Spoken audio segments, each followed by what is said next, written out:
Okay, so we're talking the 4 types of logical proofs in ancient rhetoric, and we spent a decent amount of time last video on enthymemes. Perhaps, as we said, the least familiar word of these 4 types of proofs, but now once we've gone through that video, hopefully you feel a lot more comfortable with what they are. Just different kinds of logical statements or premises put together in just about any sort of order. Conclusion first, multiple premises together before conclusion, things like that. Implied premises, those are the enthymemes. Similar to syllogisms, but much less structured. Next is the example, right? And so with rhetorical examples, as we said before, you are hopefully by now pretty familiar with examples. We've been using them in English class for years now, and in other classes, anytime you need a specific example, that is certainly what this is about, right? Some model, some particular that can be fitted under the heading of a class that represents the distinguishing features of that class, right? That is a good example. Giving the example of courage from the past, Martin Luther King Jr., the founding fathers, any sort of historical example of courage. When you're talking about an abstract idea, giving a specific example, oh yes, now your audience knows much more clearly this is a logical example to prove your point, right? It may seem like a little bit of research, but again, you're dealing with common examples that are within the memory, the collective consciousness of you and your audience together. So you didn't have to go do a lot of research. They're just popular figures or examples, historical incidents that spring to mind that fit the kinds of ideas you're trying to prove. And so you can use an example to support your point, right? Some past action, as Quintilian said, are assumed which will persuade the audience the truth of the point you're trying to make, right? We need to be courageous in these difficult circumstances, just like insert the specific example that you're trying to use to support your idea. And then your audience says, oh yes, that's right, exactly, that's a good, let's be like that courageous person. And that makes more sense, right? So, not to be confused with the particulars of inductive reasoning. They're similar sorts of things, but not quite the same thing. But we don't have to go into detail about those right now.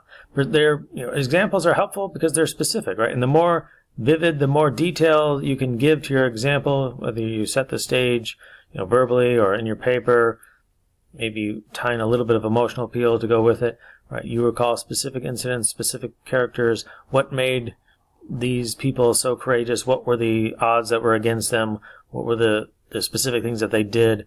That vivid imagery in the mind of the audience really makes that example come alive, and then you set the stage for them that way. And then, yes, the logic of why this is a good model for us to follow, why I should believe what this model believed, then those examples become super clear, right? Just the same way, as in English class and all the classes, all the sorts of papers that you've been writing for years now, the more specific, the more concrete that example, the better you are actually proving your point, right? And so 2 kinds of examples, as we said, examples from history, brief examples. Here are some of the great leaders that I want you to be a great leader. Here are some of the great leaders that we've had in the past. And brief, short examples of many leaders. Or focus on one particular extended example. When we're talking courage, the best example of courage that can ever come to mind is, Martin Luther King Jr. or something like that. And you draw from that one example many supporting reasons why he was a great example of courage in the face of adversity and difficulty and things like that, right? So different ways to use historical examples, or sometimes more common today, examples from fiction, right? Comparisons, the parabogy from, how are the world of imagination similar to the real world, and what can we draw from them? In the ancient world, certainly the myths, the characters of the mythical, dark past. Why so many of the early Greek playwrights that we looked at it in world literature, and some of the early years of so many cultures, they have the mythical epic heroes and the larger than life characters from the dim past, the fables, the folk tales. These are the characters that we know, and they're so familiar to the culture and to the community. It's not really research. You are just drawing upon that common heritage, that common intellectual background, or more common today, perhaps, movies and TV shows, characters, incidents, episodes, moments, lines, things like that. You want to be courageous. like Martin Luther King Jr., or like, Captain America from that one movie when Captain America was so courageous and he did that one really courageous thing. And your audience knows, or you say, oh yes, Captain America, I know that. If you're, it's an issue of knowing your audience. Will examples from real life and real history be more helpful to them, or would examples from, fiction, maybe, depending on what age range or people you're talking to, there's a good chance that examples from fiction might be better suited to the issue. So examples, we've been using them for quite some time now. There are also other ways to use examples, analogies, hypothetical examples placed together for comparison. You got symbol analogies, complex analogies, things like that. You can figure that out yourself. Very helpful in some ways.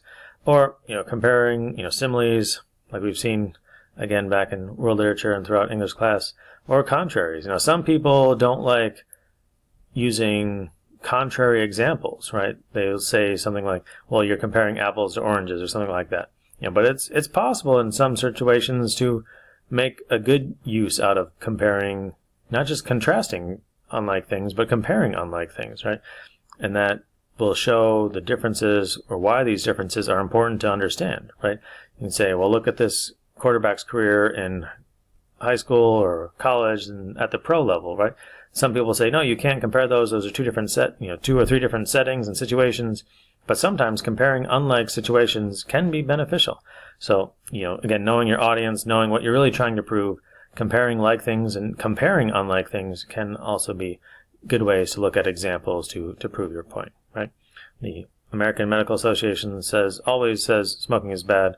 Tobacco companies, strangely enough, only say so when the legal court says you have to tell us that smoking is bad, things like that. So certain situations and when the similar occurrence happens, but what are the circumstances for why it's only in some situations and not others, and not always like this other example.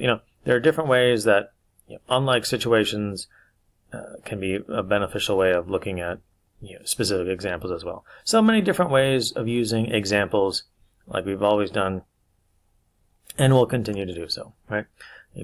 Aristotle preferred them, or preferred enthymemes rather, over examples because of his love for syllogisms. But like I said, if you pair them up, examples and enthymemes, logical statements, and then having specific examples to support your logical statements, a great way to really prove your point and really be thorough.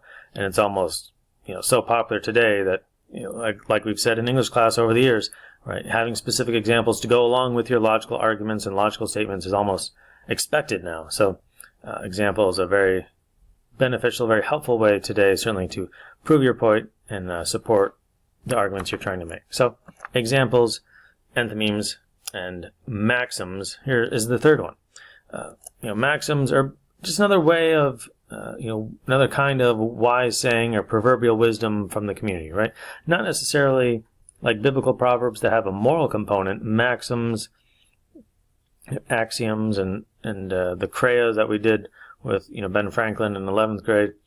There are different kinds of wise sayings from around the world and, times and different cultures. But the maxim is not necessarily, moral wisdom. It's just common cultural, these are the sayings, these are the common sense bits of wisdom or knowledge that we as a community have, right? So you're not necessarily, again, it may sound like research that you're drawing on famous sayings or speeches perhaps or drama, but these are so part of the common collective understanding that when you use these sayings or use these speeches or famous lines or famous quotations, everybody knows that. They may not necessarily know where it came from. Like, is that Shakespeare or is that the Bible or is that Ben Franklin, right?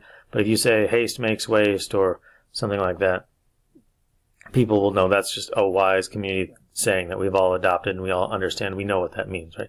Look both ways before you cross the street, things like that. It's not necessarily a moral saying like a proverb, like some proverbs are, but maxims are just things that we all, as a community, as a people, know and understand. So knowing your audience and their opinions before you choose the maxims is important, because if you, use one saying that is common from back home, or especially when you go to college or move away from your home, you move from the south to the north or from the east to the west or something like that, different regions, different cultures, or change countries, different cultures will have different sayings, different opinions and things like that. So maxims can be good as premises or maybe good conclusions, or begin with a commonplace or a maxim. We all know, you've heard it said, and Jesus used that quite a bit, drawing upon the Old Testament. Like, you've heard it said, but here I'm going to build upon what we all know to be true, and I'm going to expand on that and prove this aspect of it too. So,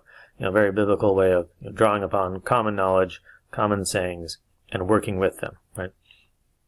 Aristotle says, if you're young, watch out for, maxims, because they're often better suited to people who have lived longer, had more experience, and that's, fairly true, but certainly, as intelligent, young men and women, you can certainly use the sayings and the familiar, collective speeches and popular quotations effectively to prove your points, and especially supporting them with other kinds of logical or emotional or character appeals too. So, enthymemes, examples, and maxims. And we'll save the last one for one other video, because this one's getting kind of long. Okay, so we'll wrap up logical proofs with one last short video for this week.